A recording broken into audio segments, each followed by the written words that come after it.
दोस्तों, हरियाणा शिक्षक पात्रता परीक्षा एचटेट लेवल 1, लेवल 2, लेवल 3 के कंप्लीट तैयारी के लिए हमारे चैनल को सब्सक्राइब करें। साथ ही साथ पीआरटी, टीजीटी और पीजीटी कंप्लीट नोट्स के लिए हमसे जरूर संपर्क करें। चाहे आप नोट्स इंग्लिश मीडियम में चाहते हो, चाहे हिंदी मीडियम में, हमारे नोट्स से आपकी तैयारी कंप्लीट हो पाएगी। हम अपने नोट्स में सभी विषयों के टॉपिक वाइज नोट्स के अलावा objective question collection, previous year solution और model practice set, live classes, private videos और भी बहुत कुछ इंक्लूड रखते हैं। हम परीक्षा तक तैयारी कराते हैं और हमारी तैयारी आपके सुनिश्चित सफलता के लिए सफिशिएंट है।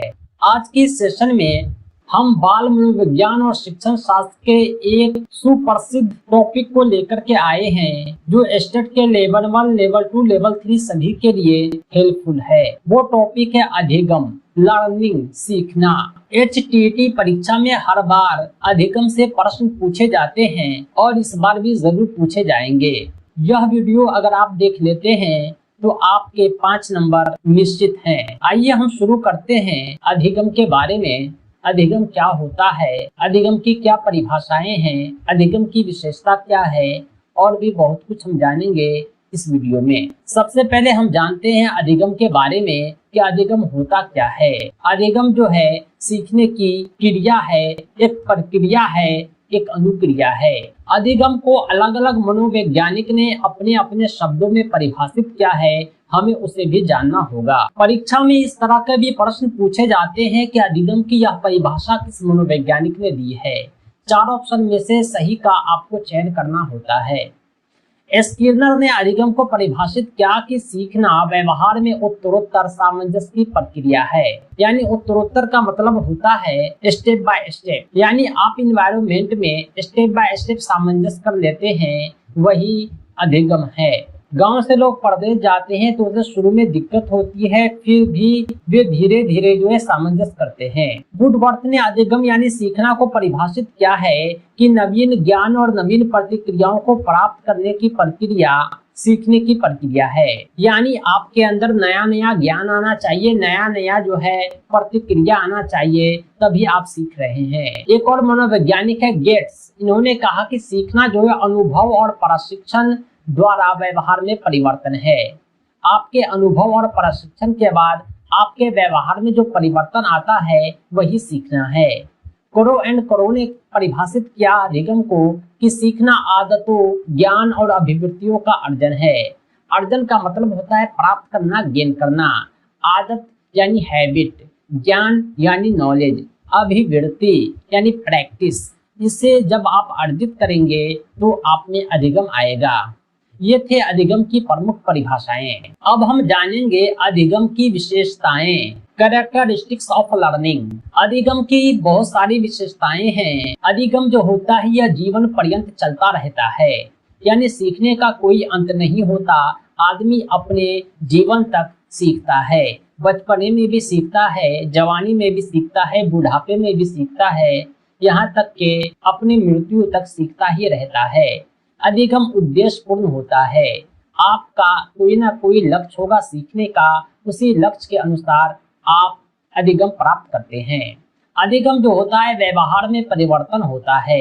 जब कोई कुछ सीखेगा तो जाहिर सी बात है उसके व्यवहार में परिवर्तन आएगा। अधिगम जो होता है एक तरह का विकास होता है। Learning is a development. अधिगम जो होता है अनुकूलन है, यानी किसी भी इन्वायरमेंट में आप जो है एडजस्ट कर लेते हैं, यही अनुकूलन होता है। अधिगम सार्वभौमिक होता है, यूनिवर्सल होता है। अधिगम विवेक पूर्ण होता है। विवेक का मतलब होता है बुद्धि, विवेक पूर्ण बुद्धि से भरा हुआ होता है। अधिगम जो होता है निरंतर है, यानी यह लगातार चलता है, रुकता नहीं है। अधिगम जो होता है ये खोज करना होता है, यानी जब आप कुछ खोज करते हैं तो सीखते हैं, जब आप सीख रहे हैं इसका मतलब कुछ खोज रहे हैं। अधिगम सक्रिय प्रक्रिया है, यानी आपको हमेशा एक्टिव रखता है। अधिगम व्यक्तिगत भी होता है, सामाजिक भी होता है। इंडिविजुअल भी आप सीख रहे हैं और आप ग्रुप में भी सीख रहे हैं, समाज में रहकर भी आप सीख रहे हैं। अधिगम एक नया कार्य है, आप कुछ सीख रहे हैं, इसका मतलब आप कुछ नया कर रहे हैं। आपके लिए हर काम एक नया होता है। अधिगम जो होता है अनुभवों का संगठन होता है। जो आपके अनुभव हैं यही अधिगम है। बहुत सारे अनुभवों का संगठन ही आपका अधिगम है। अधिगम की कुछ और विशेषताएं हैं, वो ये है कि अधिगम जो होता है वातावरण की उपज होता है। अगर आप किसी ऐसे वातावरण में चले जाएं जो आपके लिए नया हो तो आप में अधिगम जरूर आएगा, वह वातावरण की उपज होगी। अधिगम जो है विकास है। अधिगम is a development, learning is a development. ये थे लर्निंग की विशेषताएं, कैरेक्टरिस्टिक्स ऑफ लर्निंग, अधिगम की विशेषताएं। आइए आगे हम जानते हैं। अगला जो हमारा टॉपिक है अधिगम को प्रभावित करने वाले कारक व दशाएं। बहुत सारे कारक ऐसे हैं जो अधिगम को, लर्निंग को प्रभावित करते हैं, अफेक्टेड करते हैं। सबसे पहला कारक है वातावरण, इन्वायरमेंट। इन्वायरमेंट जो होता है अधिगम को प्रभावित करता है। परिपक्वता यानी जवानी, आपकी जो मैच्योरिटी है वो अधिगम को प्रभावित करती है। आप जितने अधिक मैच्योर होंगे आपके समझने की क्षमता उतनी अधिक होगी, आप उतना अधिक सीख पाएंगे, आपका अधिगम का स्तर उतना बड़ा होगा। बालकों का शारीरिक विकास व मानसिक स्वास्थ्य, अधिगम को शारीरिक और मानसिक स्वास्थ्य भी प्रभावित करता है। जो बच्चा मेंटली डिस्टर्ब है वो क्या खास सीखेगा? कुछ नहीं वो सीख पाएगा। अगर वो मेंटली स्वस्थ है तो वो जरूर सीखेगा। शारीरिक रूप से भी स्वस्थ है तभी तो सीखेगा। किसी को बुखार लगा हुआ है 105 डिग्री 4 दिन से, वो तो लगातार सोएगा, वो क्या सीखेगा? यानी वो शारीरिक रूप से स्वस्थ है तभी पढ़ाई में उसका मन लगेगा, तभी वो सीख पाएगा। विषय सामग्री का स्वरूप, आपको जो कुछ सिखाया जा रहा है से रिलेटेड विषय सामग्री होना चाहिए। अगर पर्याप्त विषय सामग्री है जो सिखाने में सफिशिएंट हो तभी आप सीख पाएंगे।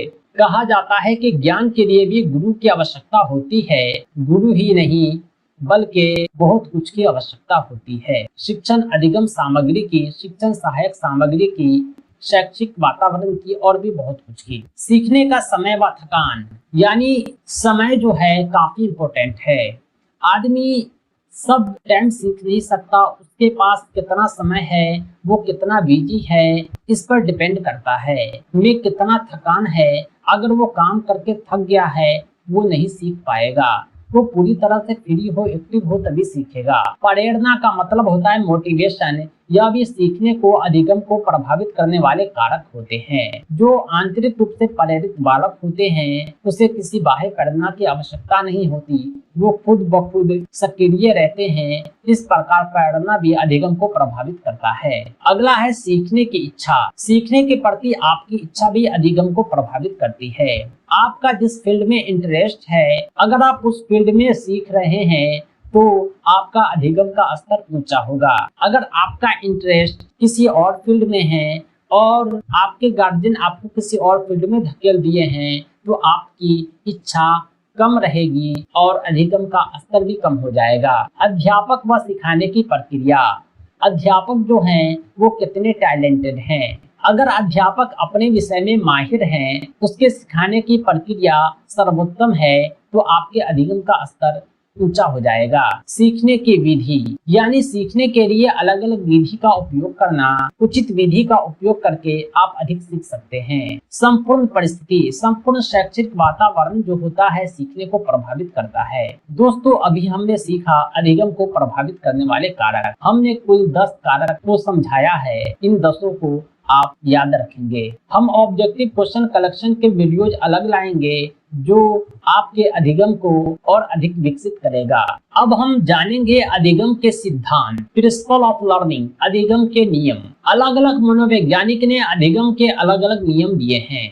सबसे पहले हम रायबर्न के अनुसार जानेंगे अधिगम के क्या नियम है। अधिगम के नियम इन्होंने दिया है कि यदि शिक्षण विधियों में इन नियमों व सिद्धांतों का अनुसरण किया जाता है तो सीखने का कार्य अधिक संतोष होता है। रायबर्न ने कहा है कि सीखने के नियम में, शिक्षण विधि में अधिगम के सिद्धांतों का प्रयोग किया जाए तो अधिगम संतोषजनक हो जाता है। सिद्धांतहीन जीवन जो होता है वह असंतोष से भरा पड़ा होता है। न सुबह उठने का टाइम हो न सोने का टाइम हो, उस जीवन में संतोष की कमी होती है। इसी प्रकार सीखने में भी सिद्धांत को अगर अपनाया जाए तो संतोषजनक अधिगम विकसित होता है। थॉर्नडाइक ने भी सीखने के नियम दिए हैं। इन्होंने सीखने के कुल 8 नियम दिए हैं, जिनमें 3 प्रमुख हैं और 5 गौण हैं, यानी सहायक नियम हैं। ये 3 प्रमुख नियम क्या है थॉर्नडाइक के सीखने के, आइए सबसे पहले इसे हम देखते हैं, उसके बाद गौण नियम को भी जानेंगे। थॉर्नडाइक ने जो सीखने के 3 नियम दिए हैं वो तत्परता का नियम, अभ्यास का नियम और प्रभाव संतोष असंतोष का नियम है। ये तीनों नियम थॉर्नडाइक के काफी इंपोर्टेंट है, इससे प्रश्न पूछे जाते हैं। थॉर्नडाइक का जो तत्परता का नियम है, इसका मतलब ये है कि किसी कार्य को करने के लिए व्यक्ति तत्पर रहता है तो आसानी से कर पाता है और तत्काल कर देगा। तत्पर का मतलब होता है काम करने के लिए पूरी तरह तैयार। अगर कोई व्यक्ति काम को करने के लिए पूरी तरह तैयार है तो वह काम को आसानी से कर पाएगा और तत्काल कर देगा, यानी तुरंत कर देगा। वो पूरी तरह से एक्टिव है, उसे काम करना भी आता है, वो काम में आने वाली दुश्वारियों से लड़ने के लिए भी तैयार है, तभी वो तत्पर है। कहने का मतलब ये है कि घोड़े को पानी के तालाब तक ले जाया तो जा सकता है, लेकिन पानी पीने के लिए बाध्य नहीं किया जा सकता, क्योंकि घोड़ा पानी पीने के लिए तत्पर नहीं है। यही है तत्परता का नियम। अगर घोड़ा प्यासा है तभी आप उसे तालाब तक ले जाएंगे और वह तुरंत पानी पी लेगा।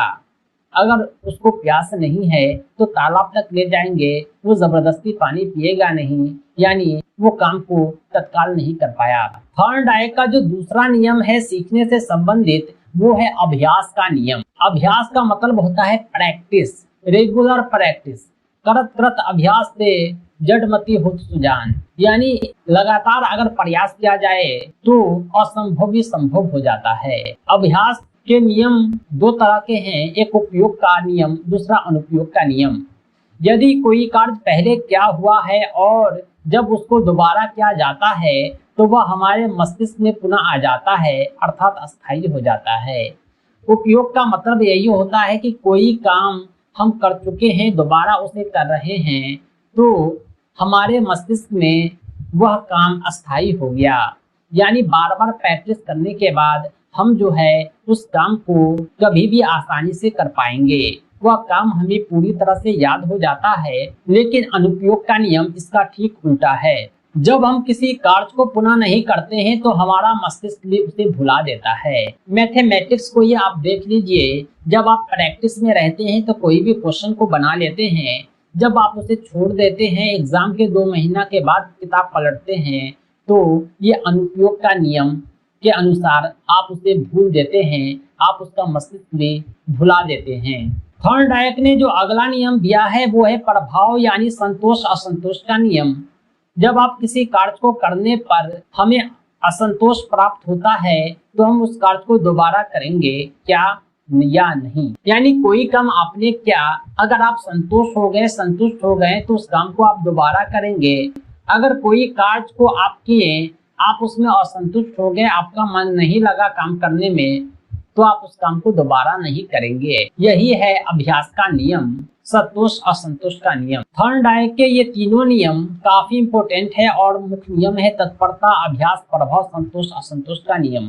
गौण और सहायक नियम को भी हम जान रहे हैं। बहुप्रतिक्रिया का नियम दिया इन्होंने, मनोवृत्ति का नियम दिया, आंशिक क्रिया का नियम दिया। बहुप्रतिक्रिया का नियम ये होता है कि कोई नया कार्य करने के लिए कई प्रकार की प्रतिक्रियाओं को अपनाया जाता है तथा उसमें से सही प्रतिक्रिया का पता लगाकर भविष्य में काम लेता है। आप जब कोई नया काम करेंगे तो पहले से जो लोग उस काम को कर चुके हैं उसकी जो प्रतिक्रिया है उसको आप अपनाएंगे। जो प्रतिक्रिया आपको सही लगेगा आप भविष्य में उसे ही उपयोग करेंगे। अगला है मनोवृत्ति का नियम। मनोवृत्ति का मतलब होता है मन से करना। कोई कार्य को अगर आप मन से करेंगे तो आपको सफलता मिलेगी। अगला है आंशिक क्रिया का नियम। किसी कार्य को छोटे छोटे भागों में बांटकर किया जाता है तो उस कार्य में सफलता अधिक मिलती है। आत्मीकरण का नियम भी थॉर्नडाइक ने दिया है। ये गौण नियम है, यानी सादृशीकरण। कोई नया कार्य करने पर किसी पुराने किए गए कार्य का ज्ञान नए ज्ञान से मिला देना। अगर आप कोई नया कार्य करते हैं तो पुराने काम को नए काम से मिलाएंगे। संबंधित परिवर्तन का नियम। क्रिया का रूप तो वही रखा जाता है लेकिन परिस्थितियों में परिवर्तन कर दिया जाता है। थॉर्नडाइक ने जो सीखने के सिद्धांत दिए थे सन 1913 में दिए थे, इसका संबंध यूएसए था, यूनाइटेड स्टेट ऑफ अमेरिका से था। थॉर्नडाइक ने एक बुक लिखा है शिक्षा मनोविज्ञान के नाम से, एजुकेशन साइकोलॉजी। थॉर्नडाइक ने बिल्ली पर प्रयोग किया था, भूखी बिल्ली पर, और उद्दीपक के रूप में मांस का टुकड़ा, मछली का टुकड़ा उपयोग किया था। थॉर्नडाइक ने जो नियम दिया इसी प्रयोग के बाद दिया था। कब दिया? सन 1913 में। भूखी बिल्ली पर प्रयोग करके मांस के टुकड़े और मछली के टुकड़े को उद्दीपक के रूप में प्रयोग करके उन्होंने यह सिद्धांत दिया था। इसके जो सिद्धांत का नाम है, थॉर्नडाइक के सिद्धांत का नाम, यह प्रयास एवं त्रुटि का सिद्धांत कहलाता है। इसे प्रयत्न एवं भूल का सिद्धांत भी कहते हैं, आवृत्ति बार बार का सिद्धांत भी कहते हैं, उद्दीपक अनुक्रिया का सिद्धांत भी कहते हैं, एस.आर. बॉन्ड का सिद्धांत भी कहते हैं, संबंधवाद का सिद्धांत, अधिगम का बंध सिद्धांत, ये सब इनके सिद्धांत के उपनाम हैं। आपसे प्रश्न पूछे जा सकते हैं, प्रयास एवं त्रुटि का सिद्धांत किस मनोवैज्ञानिक ने दिया था? प्रयत्न एवं भूल के सिद्धांत किस मनोवैज्ञानिक का है? ये सब एक ही सिद्धांत के अलग अलग उपनाम हैं। इन्होंने जो मांस का टुकड़ा का प्रयोग किया था वो उद्दीपक के रूप में किया था, स्टिमुलस। उद्दीपक जो होता है एक विशेष प्रकार की प्रतिक्रिया या अनुक्रिया के लिए प्रेरित करता है। आप जब अचार देखते हैं तो मुंह में पानी आने लगता है, अचार क्या हो गया? उद्दीपक हो गया। बिल्ली ने मांस का टुकड़ा देखा और कुछ न कुछ प्रतिक्रिया दिया तो मांस का टुकड़ा क्या हो गया? उद्दीपक हो गया, स्टिमुलस। इस प्रकार एक विशिष्ट उद्दीपक का एक विशिष्ट प्रतिक्रिया से संबंध स्थापित हो जाता है, जिसे उद्दीपक प्रक्रिया एस.आर. बॉन्ड द्वारा व्यक्त किया जाता है। थॉर्नडाइक के सिद्धांत में मांस के टुकड़ा यानी विशिष्ट उद्दीपक का बिल्ली के विशिष्ट प्रक्रिया से संबंध हो गया, यह प्रक्रिया एस.आर. बॉन्ड कहलाया। बिल्ली के समान ही बालक का चलना, चम्मच से खाना खाना, जूते पहनना, इन सब कार्य को करने के लिए उद्दीपक की आवश्यकता होती है। छोटा बच्चा है, चल नहीं रहा है, उसे अपनी तरफ बुलाएंगे, बिस्किट दिखलाएंगे तो वो चलने लगेगा, बिस्किट क्या हो गया? उद्दीपक हो गया। वयस्क लोग भी ड्राइविंग, टाई की गांठ, कोई खेल इसी सिद्धांत के अनुसार सीखते हैं। अगर आपको साइकिल चलाने नहीं आता है, आप साइकिल सीख रहे हैं, कार सीख रहे हैं, तो आप भी किसी उद्दीपक की सहायता से ही सीखते हैं। थॉर्नडाइक ने जो सीखने के सिद्धांत दिए हैं उसका शैक्षिक महत्व क्या है? ये भी काफी इम्पोर्टेंट होता है। हर सिद्धांत का एक शैक्षिक महत्व होता है। थॉर्नडाइक के सिद्धांत का जो शैक्षिक महत्व है वो ये है कि बड़े व मंदबुद्धि बालकों के लिए यह उपयोगी है। मंदबुद्धि बालक जो सीख नहीं रहे हैं, अगर हम उसे उद्दीपक की सहायता से सिखाएंगे, थॉर्नडाइक के नियम की सहायता से, तो वो जल्दी सीख पाएंगे। धैर्य व परिश्रम के गुणों का विकास होता है। सफलता के प्रति उसकी आशा बढ़ जाती है। जब इसे सफलता मिलती है तो सफलता के प्रति आशा भी बढ़ती है। कार्य की धारणा जो होती है स्पष्ट होती है। वो शिक्षा के प्रति रुचि भी रखते हैं। गणित, विज्ञान, समाज शास्त्र आदि विषयों के लिए काफी उपयोगी है थॉर्नडाइक के सीखने के यह सिद्धांत। इसके अलावा अनुभव से लाभ उठाने की क्षमता का विकास होता है। जब कोई एक बार सीखता है तो अपने अनुभव से बार बार सीखता है। दोस्तों, अधिगम को हमने समझाया है, अधिगम की विशेषता, अधिगम के महत्व को समझाया है। अधिगम से संबंधित थॉर्नडाइक के क्या नियम हैं, हमने इसे भी समझा। अगली कक्षा में अधिगम के हम कुछ और सिद्धांत को समझेंगे, जैसे पुनर्बलन का सिद्धांत, हल का सिद्धांत, और भी बहुत सारे सिद्धांत हैं। बॉन्डुरा का सामाजिक अधिगम सिद्धांत, क्रिया प्रस्तुत अधिगम सिद्धांत। दोस्तों, धीरे धीरे हमारी कक्षाएं आती रहेंगी। अगर आप सारे नोट्स एक साथ प्राप्त करना चाहते हैं तो आप प्राप्त कर सकते हैं। हमारे पास सभी विषयों के कंप्लीट नोट्स हैं। Objective question collection, previous year solution, model practice set, जो आपकी तैयारी के लिए सफिशिएंट है। अगर आप हमारे नोट्स को प्राप्त करना चाहते हैं तो आप 7631314948 पर संपर्क करें। हमारे नोट्स आप PDF के रूप में अपने WhatsApp पर और प्रिंटेड बाय पोस्ट प्राप्त कर सकते हैं। हमारी तैयारी सफिशिएंट है और एग्जाम तक हम तैयारी कराते हैं। दोस्तों, आज के लिए इतना ही। बहुत बहुत धन्यवाद। Thanks for watching.